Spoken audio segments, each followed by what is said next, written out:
নবী বলছেন, আল্লাহ আমার উম্মত যদি জাহান্নামে থাকে আমি কিন্তু জান্নাতে যাব না। আল্লাহ বলছেন আপনি না গেলে তো জান্নাত উদ্বোধনই হবে না। এবারে মামলা কি দাঁড়ালো?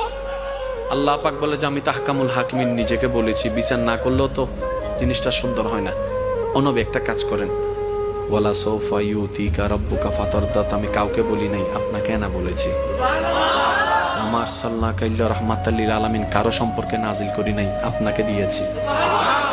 ওয়ালাল আখিরাতু খায়রুল লাকা মিনাল উলা, কাউকে বলি নাই, আপনাকে বলেছি।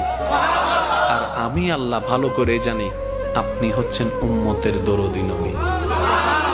আপনি নিজের জন্য কাঁদেন নাই, সন্তানের জন্য কাঁদেন নাই, পরিবারের জন্য কাঁদেন নাই, নাতির জন্য কাঁদেন নাই, যত কেঁদেছেন জীবনে সবকিছু উম্মতের জন্য। এমনকি হাসরের ময়দানে যখন সর্বপ্রথম আমাদের নবীকে আল্লাহর হুকুমে তোলা হবে,